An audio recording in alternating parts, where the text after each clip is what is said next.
पुरानी पेंशन की बहाली के मुद्दे पर आंदोलित सरकारी कर्मचारियों ने जहां अपने आंदोलन के दम पर प्रधानमंत्री नरेंद्र मोदी और वित्त मंत्री निर्मला सीतारमण की टेंशन को बढ़ा रखा है, तो दूसरी तरफ अब यूनिफाइड पेंशन स्कीम में प्रधानमंत्री नरेंद्र मोदी के द्वारा किए गए 3 सुधारों के बाद भी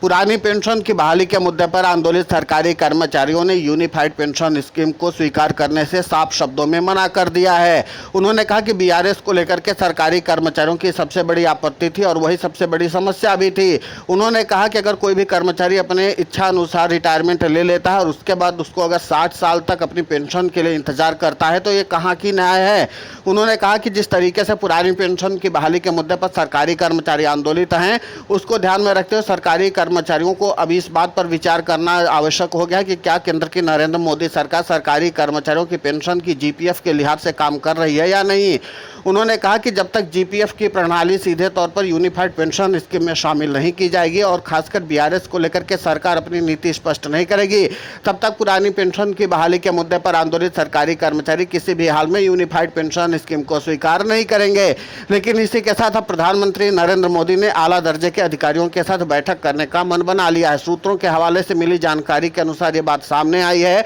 कि प्रधानमंत्री नरेंद्र मोदी आला दर्जे के अधिकारियों के साथ बैठक करके यूनिफाइड पेंशन स्कीम को सरकारी कर्मचारियों की सुविधा के लिहाज से बनाने की कवायद पर काम करेंगे। माना जा रहा है कि कैबिनेट सचिव टीवी सोमनाथन, पेंशन सचिव वी श्रीनिवास, इसके अलावा पीएफआईडी के चीफ के साथ साथ वित्त विभाग के सचिव को भी इस बैठक में शामिल किया जाएगा। संभव होगा कि प्रधानमंत्री नरेंद्र मोदी वित्त मंत्री निर्मला सीतारमण को भी इस बैठक में शामिल कर सकते हैं। इसके अलावा नीति आयोग के अध्यक्ष और आरबीआई के गवर्नर पर भी विचार किया जा रहा है कि इनको भी बैठक में शामिल किया जा सकता है। यानी कुल मिलाकर के ये है कि प्रधानमंत्री नरेंद्र मोदी आला दर्जे के अधिकारियों की फौज के साथ बैठक करके पुरानी पेंशन की बहाली के मुद्दे पर आंदोलित सरकारी कर्मचारियों की मांगों का समाधान करने की कोशिश करेंगे कि आखिर यूनिफाइड पेंशन स्कीम को जीपीएफ के तहत कैसे लाया जाए और सरकारी कर्मचारियों की मांगों को पूरा कैसे किया जाए। सबसे महत्वपूर्ण बात यह है कि पुरानी पेंशन की बहाली के मुद्दे पर आंदोलित सरकारी कर्मचारी बिहार के चुनाव के मद्देनजर व्यापक तौर पर आंदोलन चला करके एनडीए का सत्ता परिवर्तन करना चाहते हैं और इसी के लिहाज से प्रधानमंत्री नरेंद्र मोदी बिहार चुनाव से पहले पुरानी पेंशन की बहाली के मुद्दे पर आंदोलित सरकारी कर्मचारियों की मांगों के एक बहुत धड़े को शांत करना चाहते हैं। यानी कि जो सरकारी कर्मचारियों का बहुत बड़ा धड़ा पुरानी पेंशन की बहाली के मुद्दे को लेकर के लगातार आंदोलित है, उसको शांत करने की कवायद में जुटे हुए हैं। इसीलिए प्रधानमंत्री नरेंद्र मोदी अब आला दर्जे के अधिकारियों के साथ बैठक करने का मन बना चुके हैं। अब देखना महत्वपूर्ण ये होगा कि जो सूत्रों के हवाले से जानकारी आई है कि यूनिफाइड पेंशन स्कीम में फिर से सुधार के लिए और जिस तरीके से 2 महीने की तारीख और बढ़ाई गई है, यानी 2 महीने का और समय है, सरकारी कर्मचारी यूनिफाइड पेंशन स्कीम को स्वीकार कर सकते हैं। लेकिन जिस तरीके से तारीख बढ़ाई गई और उसके बाद अनुमान यह लगाया जा रहा था कि जो ये 3 सुधार किए गए हैं उसके मुताबिक सरकारी कर्मचारी यूनिफाइड पेंशन स्कीम को स्वीकार कर लेंगे। लेकिन सरकारी कर्मचारियों ने केंद्र की नरेंद्र मोदी सरकार को सीधा ठेंगा दिखाते हुए कहा कि हम यूनिफाइड पेंशन स्कीम को स्वीकार नहीं करेंगे, क्योंकि ये जो 3 सुधार किए गए हैं ये तो सरकारी कर्मचारियों की मांगों में शामिल भी नहीं था। सरकार ने अपने मन से सरकारी कर्मचारियों से पूछे बिना ये 3 सुधार किए हैं, जबकि सरकारी कर्मचारी जीपीएफ के तहत यूनिफाइड पेंशन स्कीम में सुधार चाहते हैं और साथ ही बीआरएस में जब सरकारी कर्मचारी जिस दिन से बीआरएस दे उसी दिन से उसके पेंशन का भी ऐलान सरकार करे। तो जाहिर सी बात है कि जिस तरीके से पुरानी पेंशन की बहाली के मुद्दे पर आंदोलित सरकारी कर्मचारियों ने अपनी मांगों का एक बार फिर से पिटारा खोला है, उसके नाते से प्रधानमंत्री नरेंद्र मोदी और वित्त मंत्री निर्मला सीतारमण की मुश्किलें बढ़ती हुई नजर आ रही हैं। अब ऐसे में देखना महत्वपूर्ण होगा कि जिस तरीके से पुरानी पेंशन की बहाली के मुद्दे को लेकर के प्रधानमंत्री लगातार मंथन कर रहे हैं और अब आला दर्जे के अधिकारियों के साथ बैठक करके इस मामले का समाधान निकालने की कोशिश करेंगे, तो अब ऐसे में देखना महत्वपूर्ण होगा कि जो सरकारी कर्मचारियों की बीआरएस की तारीख से पेंशन की मांग है उस पर क्या कुछ निकलकर हल सामने आता है, क्योंकि सरकारी कर्मचारियों की सबसे बड़ी आपत्ति तो यही थी। उन्होंने कहा कि ये तो एनपीएस से भी बदतर हो जाएगी। एनपीएस में तो सरकारी कर्मचारी जब रिटायर होता है तो उसके बाद उसको एनपीएस मिलती है।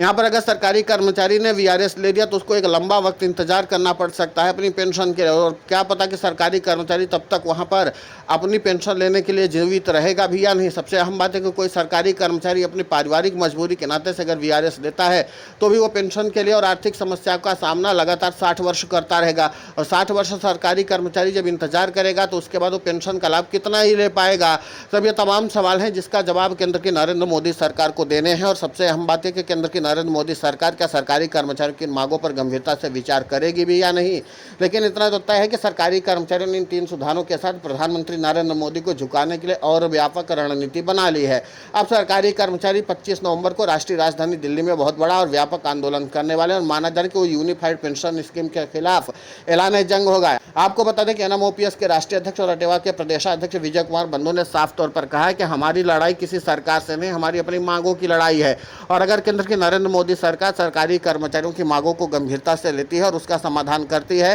तो हम प्रधानमंत्री नरेंद्र मोदी की जय जयकार करने में परहेज नहीं करेंगे। सरकारी कर्मचारियों को हुबहू पुरानी पेंशन का लाभ जाए, और अगर यूनिफाइड पेंशन स्कीम केंद्र की नरेंद्र मोदी सरकार ने लाया है तो जाहिर सी बात है कि आज तक किसी भी पुरानी पेंशन की बहाली के मुद्दे पर आंदोलित सरकारी कर्मचारियों के प्रतिनिधियों की मांगों पर न तो विचार किया है, न उनसे कभी बात की है। 4 पत्र हमने लिख करके प्रधानमंत्री को भेजा, वित्त मंत्री को भेजा, इसके अलावा पेंशन विभाग के सचिव को भेजा, पेंशन मंत्री को भेजा। इतना ही नहीं, वित्त मंत्री, वित्त सचिव, कैबिनेट सचिव, इतने आला दर्जे के अधिकारियों को हमने लगातार 4 बार पत्र लिखा, लेकिन एक भी पत्र का संज्ञान नहीं लिया गया। सरकारी कर्मचारियों की मांगों को गंभीरता से नहीं लिया गया। जब सरकार सरकारी कर्मचारियों की मांगों से पूछे बिना ही सीधे तौर पर अपने तरफ से इंप्लीमेंटेशन करे तो सरकारी कर्मचारी उसको कैसे स्वीकार कर सकते हैं। सरकारी कर्मचारियों की वस्तु स्थिति के बारे में सरकार समझने के लिए तैयार नहीं है, और यहीं पर सरकारी कर्मचारियों और सरकार के बीच रार ठन गई है। अब देखना महत्वपूर्ण होगा कि जिस तरीके से पुरानी पेंशन की बहाली के मुद्दे पर सरकार और सरकारी कर्मचारियों की रार ठनी हुई है, अब प्रधानमंत्री नरेंद्र मोदी इसका क्या समाधान निकालते हैं। लेकिन इतना तो तय है कि पुरानी पेंशन की बहाली के मुद्दे पर आंदोलित सरकारी कर्मचारी